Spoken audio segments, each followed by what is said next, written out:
누가복음 1장 57절에서 66절까지 말씀 한 절씩 교독합니다.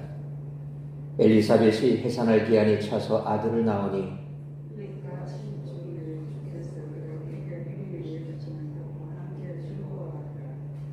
팔일이 되매 아이를 할례하러 와서 그 아버지의 이름을 따라 사가랴라 하고자 하더니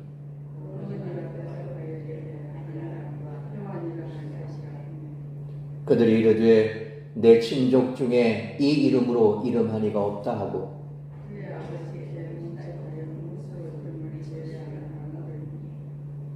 그가 석판을 달라 하여 그 이름을 요한이라 쓰매 다 놀랍게 여기더라.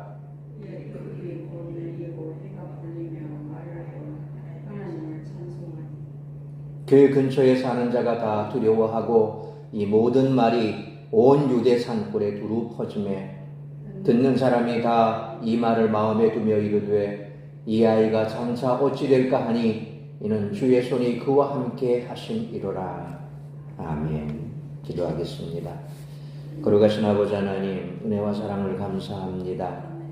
오늘 하루 종일 또 비가 내렸다 그쳤다 반복을 하고 그래서 날씨도 그저 우리의 마음 또한 가라앉았을 터인데 어쨌든 우리의 삶 속에서 주와 동행하며 하루 일과를 마치고 고단하고 피곤한 몸을 이끌고 다시금 예배의 자리로 나왔습니다. 머리 숙인 사랑하는 주의 백성들, 저들의 육체를 주께서 강건케 하시고 피곤치 않게 하여 주옵시며 또 하루 동안 혹여 우리의 마음을 힘들게 하고 또 내 삶을 짓눌러 있었던 그 모든 것들 마음에 담지 않고 주님 앞에 내려놓기 원합니다.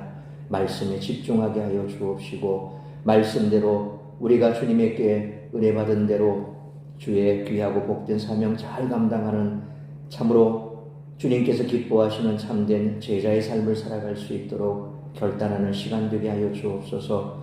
오늘도 우리 사랑하는 성도들 어디에 있든지 무엇을 하든지 이 예배의 자리를 기억할 수 있도록 은혜를 베풀어 주시고 주님 앞에 예배하는 것이 우리의 삶의 우선순위가 될 수 있도록 크시는 종 내려 주옵소서. 시종을 주님께 의탁하오며 우리 구주 예수 그리스도의 이름으로 기도하옵나이다. 아멘. 세례 요한의 출생은 그리스도의 오심의 서막입니다. 예수님은 뒤에 나오는 7장 27절에서 기록된 바 보라 내가 내 사자를 내 앞에 보내노니 그가 내 앞에서 내 길을 준비하리라 한 것이 이 사람에 대한 말씀이라 라는 말씀으로 세례 요한이 구약 성경에 예언한 하나님의 사자라고 말씀하십니다.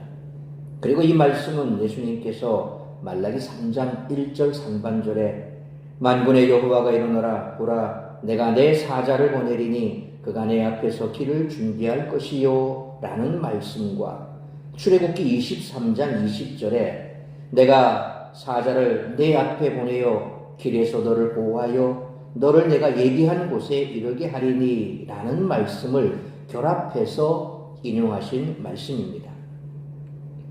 이와 같은 예수님의 평가에 의하면 세례 요한은 하나님의 사자이며 이스라엘 앞에서 이스라엘의 새 출애굽기를 준비한 인물입니다. 예수님이 7장 27절에서 인용한 내 길이라는 말은 구약성경 출애굽기 23장 20절이 언급한 이스라엘의 길입니다. 그런데 세례 요한 뒤에 예수님이 등장하심으로 세례 요한이 준비한 길은 예수님의 길입니다. 따라서 예수님의 길과 이스라엘의 길이 동일시되며 예수님과 이스라엘이 동일시됩니다. 이처럼 예수님을 새 이스라엘로 간주하는 이스라엘 예수 모형론이 예수님의 말씀에서 발견되고 있습니다.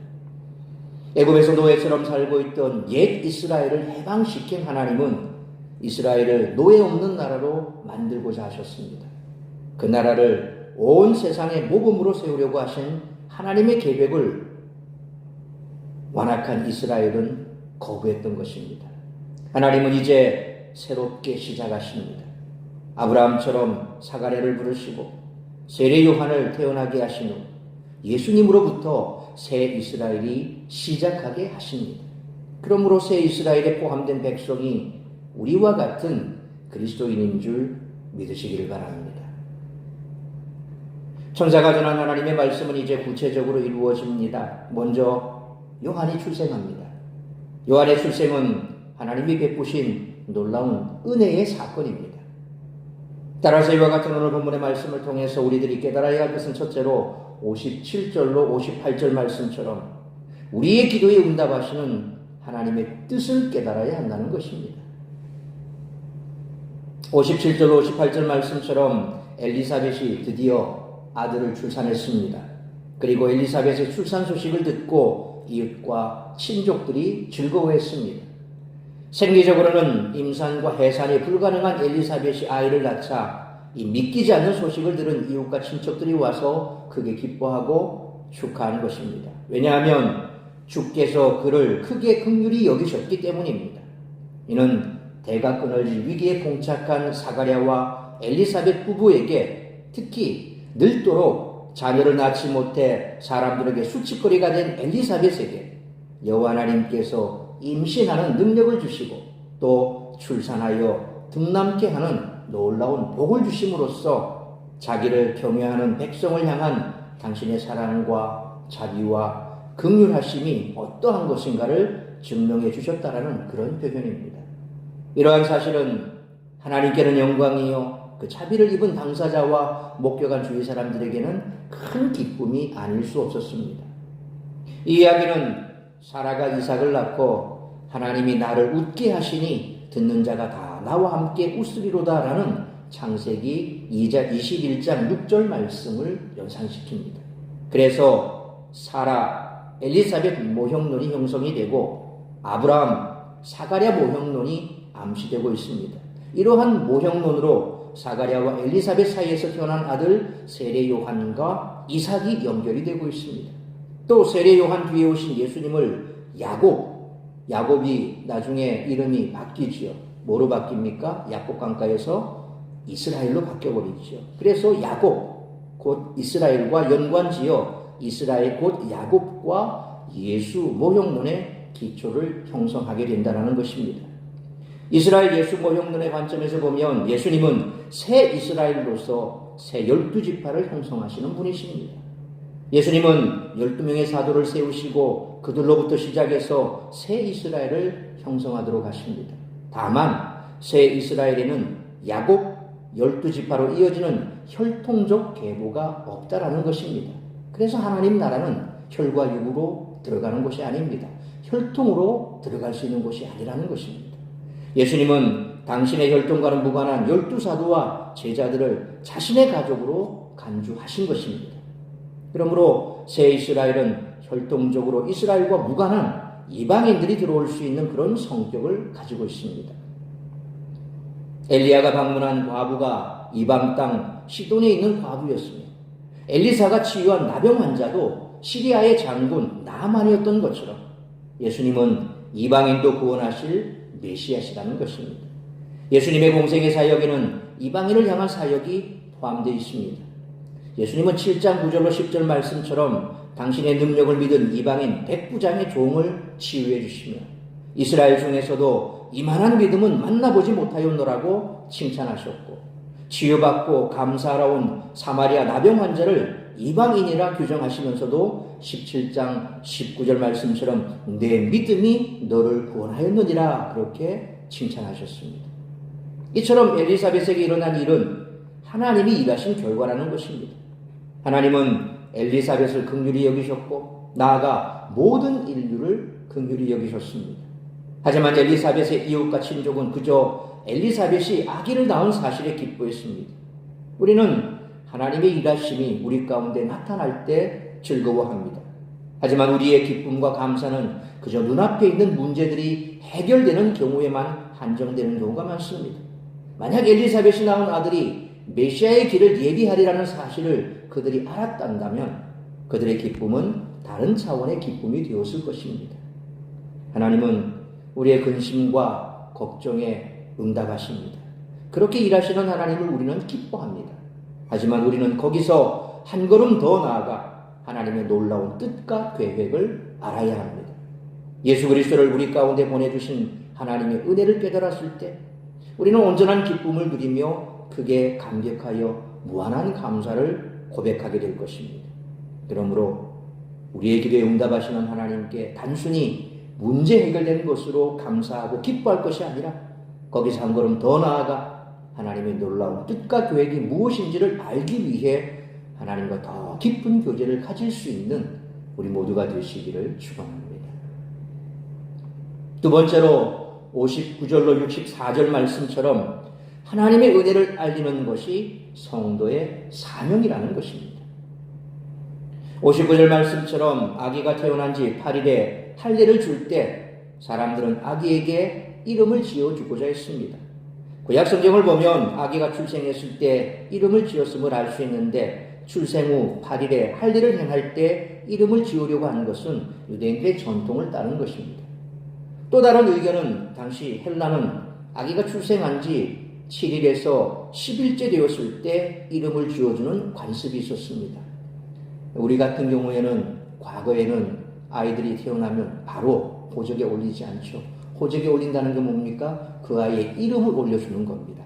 그러니까 그 이름, 우리 집에 이런 아이가 태어났다라는 출생을 알려주는 건데 그 출생을 알려주는 가장 기본이 뭡니까? 이름이죠. 근데 우리는 어릴 때 우리 주변에 보면 원래 내 나이는 몇 살인데 호적에 늦게 올라가서 그러신 분들이 참 많지요. 그래서 실상 또 남자분들 한 잔씩 하고 보면 서로 이렇게 하다가 너 몇 살이야? 너 몇 살이야? 민증 까봐? 이러면서 막 얘기할 때 그래 뭐 너 몇 살이다? 나는 호적에 늦게 올라가서 내가 형이야 이러면서 막 오기 싫은 분도 있죠. 그러니까 그때 당시는 풍토병도 많고 뭐 치료할 방법도 마땅치 않으니 특히 시골 같은 경우에는 많게는 3년까지도 그렇게 아이가 태어나서 건강 상태가 좋지 않으면 언제 이 땅을 떠날지 모르니까 언제 죽을지 모르니까 호적에 못 올리는 겁니다. 한 3년 지나서 건강하게 자라면 그때 올리는 거죠. 그러니까 실제 나이하고 태어난 나이하고는 틀리는 경우가 많았다라는 겁니다. 헬라 문화도 마찬가지였습니다. 당시 헬라에서도 출생하면 7일에서 10일 정도는 두고 보다가 그렇게 출생 신고를 하면서 이름을 지어주는 관습이 있었던 거지요. 헬라 자국의 치하에서 이런 헬라 문화를 접한 유대인들이 이 관습의 영향을 받아 출생 후 8일째 할례를 주면서 이름을 짓는 전통을 만들었다라고 추측하기도 합니다. 그런데 어떤 것인지는 정확히 알 수 없습니다. 한편 할례는 출생 후 8일째 되는 날에 시행을 했는데 그 이유는 레위기 12장 2절에 여인이 임신하여 남자를 낳으면 그는 1회 동안 부정하리니 곧 월경할 때와 같이 부정할 것이며 라는 말씀처럼 사내 아이를 출산한 어머니가 7일 동안 부정했듯이 그 아이도 부정한 것으로 여겨서 8일째 되는 날 할례를 통해서 일주일간의 모든 부정을 깨끗이 씻어버리고 하나님의 언약에 힘입어 새롭게 태어남을 상징하기 위한 것으로 8일째 할례를 시행했습니다. 특히 할례를 행하는 생후 8일째는 현대의학에서도 인간이 가장 고통을 적게 느끼고 또한 후유증도 거의 없을 때로 인정을 합니다. 사실 현대의학에서 보면 이 할례, 남아 같은 경우에 할례를 행하는 것에 대해서 부정적인 사람들이 있습니다. 아무것도 모르는 아이에게 왜 그런 고통을 주느냐. 그래서 이걸 꺼려하시는 분들도 있습니다. 그런데 과학적으로 생후 8일째 되면 고통이 가장 적다고 그렇게 얘기를 하고 또 사실상 그때 할례를 행하는 것은 아이의 건강을 위해서도 굉장히 좋은 겁니다. 이게 생식기 상으로 봐서도 굉장히 건강에 도움이 되는 거죠. 그러니까 하나님께서 하라고 하는 것은 그냥 무턱대고 아무런 의미 없는 게 아닙니다. 다 의미가 있고 고대 수천 년 전에 아브라함을 통해서 할례를 행하게 하셨을 때 그때부터 시작해서 그때 무슨 과학이 있습니까? 무슨 특별한 이 병원도 없는 그런 상황에서 하나님께서 그런 상황을 모르셨습니까? 다 아시죠? 그럼에도 불구하고 수천 년 전에 할례를 먼저 아브라함에게 행하라고 하셨을 때는 분명한 그만한 이유가 있고 현대에 와서도 고대와 현대 다른 게 뭡니까? 환경이 다릅니다. 그것뿐입니다. 또 밝혀진 질병의 숫자가 많을 수도 있고 또 환경이 더 오염되어 있는 그런 더 나빠진 환경일 수도 있습니다. 그럼에도 불구하고 하나님께서 말씀하신 그 말씀이 수천 년이 지난 지금에 아무런 소용이 없다. 그렇다면 성경에 기록될 이유가 없죠. 하나님은 일자 무식쟁이죠. 그러나 말씀으로 천지를 만드신 하나님께서 그것을 하게 하셨을 때는 오늘날에도 그것을 했을 경우 해가 안 된다는 거죠. 그래서 성경의 말씀에 대해서 현대의학이 탁탁 묻다, 이게 맞다 틀리다 라고 하는 것은 너무 지나친 생각이고, 어쨌든 한편의 현대의학에서는 이 생후 8일째 인간이 가장 고통을 적게 느끼고 후유증도 거의 없을 때이기 때문에 성경에서는 분명 8일째 되면 할례를 행하라 라고 했던 겁니다. 이런 측면에서도 하나님의 말씀이 얼마나 과학적인가를 우리는 다시 한번 새삼 깨달아야 할 것입니다. 이어지는 60절로 61절 말씀처럼 엘리사벳이 아기 이름을 요한이라고 지으려고 하자 친족과 이웃들은 그 이름이 친족들의 이름을 딴 것이 아니라고 지적하며 반대합니다. 유대인들은 아들의 이름을 대개 할아버지 이름을 따라 지으며 아버지 이름을 따라 짓기도 했기 때문에 그렇습니다. 우리도 보면 소위 말하는 뼈대 있는 집안은 학렬 따집니다. 그래서 이름을 지을 때 돌림자가 뭐냐, 그 학렬이 어떻게 되냐, 그래서 이렇게 짓고 그 밑에는 뭐로 짓고, 그래서 보면 이름이 좀 그렇게 비슷하게 흘러가는 경우가 많죠. 그런 경우가 있고 현대 와서는 그런 경우가 별로 없습니다만, 어쨌든 간에 유대인들도 이름을 지을 때 그렇게, 그래서 성경에 보면 비슷한 이름이 참 많이 나오죠. 신약 성경에도 보면 요한도 되게 많고, 그래서 이런 비슷한 이름이 많은 것도 실상 어떤 조상의 이름, 부모의 이름, 거기에 영향을 많이 받은 거죠. 어쨌거나 요한이라고 지으려고 하니까 주변에서 반대를 합니다. 요한이라는 이름은 늙어서 수태할 수 없었던 사가랴와 엘리사벳에게 부어주신 하나님의 은혜와 그리고 메시아의 길을 예비하는 자를 세우시는 형용할 수 없는 큰 은혜가 동시에 잘 표현되는 그런 이름이라고 할 수 있습니다. 그러나 가문 대대로 전승되어 온 이름을 중요시하던 유대인들의 관습 속에서 가문과 전혀 상관없는 이름을 짓는다는 것은 어처구니 없는 일이 아닐 수가 없었을 것입니다. 결국 답답한 친척들은 아이의 이름에 관하여 최종적 권한을 가진 아이의 아버지인 사가랴에게 문제 해결책을 찾고자 했습니다. 그래서 사람들은 62절 말씀처럼 아기 이름에 대한 최종 결정을 사가랴에게 맡깁니다. 사람들이 신호를 해 질문한 것이나 사가랴가 글로 답한 것을 볼 때 사가랴는 여전히 듣지도 말하지도 못하는 상태에 있었던 것으로 보입니다. 천사가 수태고지를 할 때 그가 의심을 하는 관계로 마지막 모든 제사장 업무를 끝낼 때까지 듣지도 못하고 말하지도 못하는 그런 상태가 되어버린 것이죠. 사가랴는 63절 말씀처럼 엘리사벳과 동일하게 요한이라는 이름을 선택했습니다. 요한, 히브리어로 요하난, 이 히브리어 요하난이라는 이름의 뜻은 여호와는 은혜로우시다 라는 뜻입니다. 사가랴는 앞서 13절 말씀처럼 천사 가브리엘이 전한 하나님의 명령대로 이제 그 이름을 요한이라 그렇게 순종하며 지었던 것이죠. 사가랴는 64절 말씀처럼 아기 이름을 지은 후 즉시 다시 말할 수 있게 됐습니다. 천사가 전하는 하나님의 말씀을 의심하다가 말하지 못하게 된 사가랴는 하나님의 말씀에 순종하여 요한이라는 이름을 아기에게 부여한 후에 다시 말할 수 있게 된 것입니다. 사가랴가 다시 말하게 된 현상은 사가랴가 지은 아기의 이름이 하나님의 뜻에 부합함을 사람들에게 입증하는 그런 증표였던 것입니다.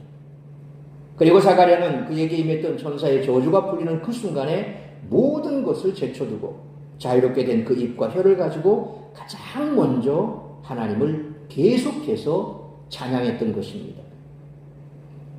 약 10개월간의 긴 고통과 침묵의 시간을 끝마치고 하나님을 향해 외치는 사가랴의 찬양은 세상의 그 어떤 찬양보다도 더 감격스럽고 감동적이었을 것입니다. 사가랴는 벙어리로 지내던 10개월여간의 기나긴 시간 동안 하나님의 말씀을 믿지 못했음에 대해 깊이 회개했을 것이며 예언된 모든 말씀이 이루어지는 것을 목도하면서 하나님이 그 언약에 신실하신 분이라는 것을 깊이 깨달았을 것입니다. 유대인들은 남자아이가 태어난 지 8일이 되었을 때 할례의식을 치르죠. 그리고 보통 이때 이름을 알립니다. 아버지 사가랴는 성전에서 천사를 만난 이후 말을 하지 못하고 있는 그런 상황에 있었고 많은 사람이 아기가 할례를 받을 일을 축하하면서 그 아버지의 이름 그대로 따르고자 했었죠. 그러나 엘리사벳은 천사가 전한 대로 아이의 이름을 요한이라고 정했고 아마 남편 사가랴를 통해서 이름에 관한 얘기를 전해 들었을지도 모릅니다.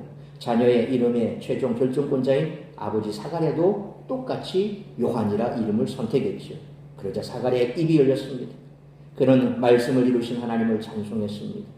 요한이라는 이름은 아버지의 이름이 아니라 하나님의 명령을 따른 것으로 여호와는 은혜로시다라는 의미라고 했습니다. 세례 요한은 하나님의 은혜를 세상에 전할 아이로 택함 받은 것입니다. 사가랴는 침묵의 시간 동안 이 사실을 확인했을 것입니다. 그러므로 성도는 개인의 영광이 아니라 하나님의 영광을 위해 살아가는 사람이므로 다시 오실 예수 그리스도를 위해 부름받은 사람으로서 하나님의 은혜를 알리는 것이 우리의 사명임을 잊지 말고 하나님의 사랑과 은혜를 삶으로 증명할 수 있는 우리 모두가 되시기를 축원합니다. 세 번째로 65절로 66절 말씀처럼 하나님의 일하심을 세상에 나타내야 한다는 것입니다. 사가랴가 다시 말하게 되자 65절 말씀처럼 사람들은 이 놀라운 현상을 보고 하나님을 두려워했습니다. 따라서 여기에서 두려움이란 공포가 아니라 기이한 현상에 자연히 동반되는 놀라움과 경외감을 나타낸다고 할 수 있습니다. 거의 10개월 정도 되는 오랜 시간 동안 말하지도 듣지도 못하는 이가 갑자기 입을 열어 하나님을 찬양하는 모습을 보면서 어떤 사람이든 놀라지 않을 수 있겠습니까? 이런 광경을 목격하고 있는 주위의 모든 사람들이 사가랴에게 기적을 일으키신 하나님을 향한 경외감에 사로잡혔을 것입니다. 세례 요한의 탄생을 둘러싸고 일어난 일련의 사건들에 대한 소문이 그 마을 일대뿐만 아니라 온 유대 산중에 두루 퍼지게 됐습니다. 여기에서 두루 퍼짐에라는 말은 사가랴의 사건을 직접 목격한 많은 주위 사람들에 의해서 이 사건에 대한 놀라운 이야기들이 꼬리에 꼬리를 물고 유대 온 산중에 퍼져나갔다는 것을 나타냅니다. 또한 이 단어가 미완료 과거 시제로 사용된 것은 소문이 단순히 일회적으로 끝나버린 것이 아니라 지속적으로 계속되었다는 것을 보여주고 있습니다. 사람들은 66절 말씀처럼 이 말을 마음에 두었습니다. 여기서 마음에 두며라는 표현은 요한의 출생 과정에서 사가랴에게 일어난 일들을 들은 모든 사람들이 그 말들을 뜬 소문으로 생각하지 않고 마음속 깊이 소중하게 간직했다라는 것을 나타냅니다. 이처럼 출생부터 많은 사람들의 주목을 받게 된 요한은 그 일생 동안 사람들의 시선을 끌며 하나님의 사역을 수행하는 종으로서의 사명을 훌륭하게 수행했고 사후에도 그의 이름과 사역은 많은 사람들의 가슴에 계속 남아 있었을 것입니다. 따라서 이 아이가 장차 어찌 될까라는 표현은 아이의 미래에 대한 궁금증을 나타내는 것이 아니라 강한 설레임과 기대감을 나타내는 표현으로 이해해야 할 것입니다. 기적적인 사건들을 동반하면서 태어난 요한의 미래를 주위 사람들이 크게 기대하는 것은 당연한 일이었지 않았겠습니까? 세례 요한의 사역 개시 후 선풍적인 인기를 끌며 많은 사람들이 그에게 세례를 받으려고 나오는 것의 배후에는 이때 그의 출생에 대한 소문이 매우 광범위하게 유포되었으며 거대한 사람들의 기대가 매우 컸던 것에서도 하나의 원인을 찾을 수 있었을 것입니다.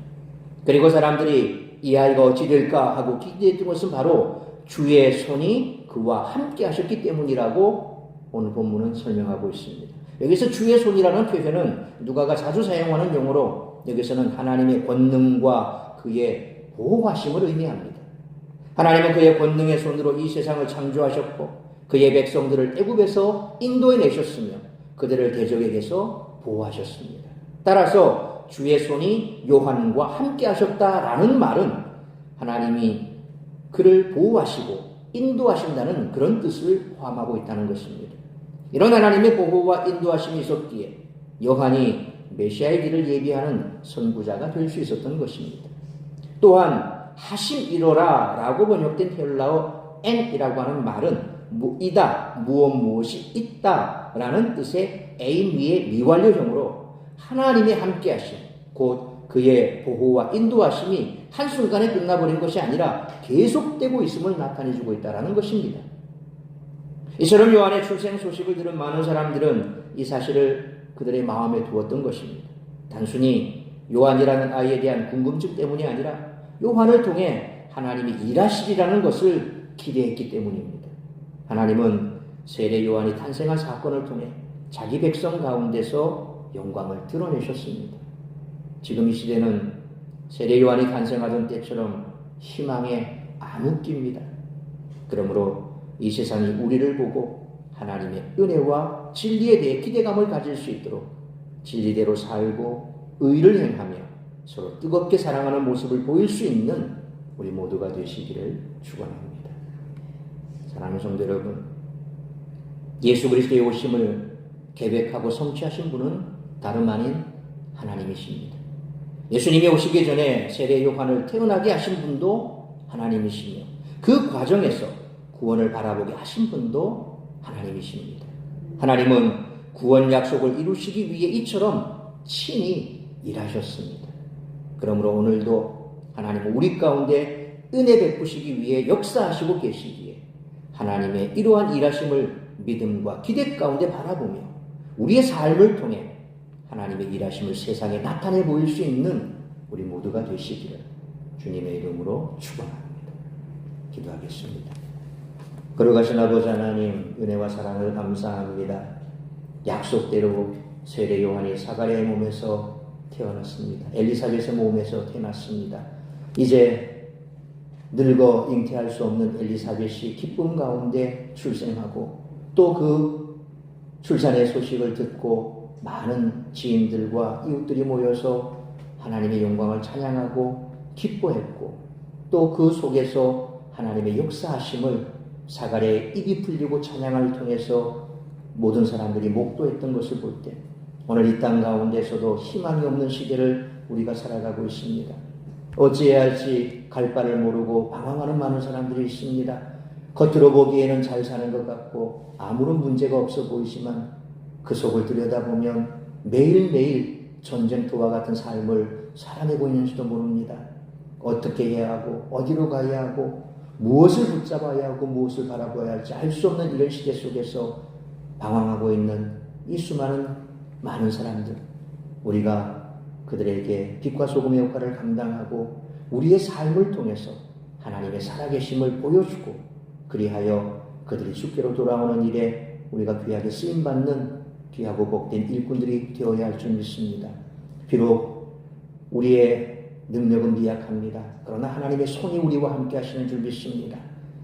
하나님의 손이 요한과 함께 하셨고 또한 하나님의 손이 이 땅에 믿는 모든 자들과 함께 하시는 줄 믿는 믿음이 있다면 우리는 능히 하나님의 역사하심을 세상 가운데 드러내 줄 믿습니다. 우리의 삶의 터전에서 가정 안에서 내가 머무른 어느 곳에든지 살아계신 하나님을 나타내 보일 수 있는 강한 믿음과 또한 우리가 어떤 환경, 어떤 어려움에 처해서도 하나님만을 믿는 믿음으로 기도하고 간구하며 나아가며 우리를 통해서 하나님의 뜻이 이루어지는 것을 세상 가운데 나타내 보일 수 있는 그런 삶, 능력 있는 삶을 살아내는 우리 모든 성도들이 되게 하여 주옵소서. 하루하루 힘들어 지쳐 쓰러지는 삶이 아니라 매일매일 주와 동행하며 주님께서 주시는 하늘로부터는 힘을 부여잡고 미소 짓고 감사하고 찬양하며 힘있게 어두운 세상 가운데 빛의 자녀로 살아가는 우리 모든 성도들이 될 수 있도록 크신 종 내려 주시옵소서. 이 모든 말씀 우리 주 예수 그리스도의 이름으로 기도하옵나이다.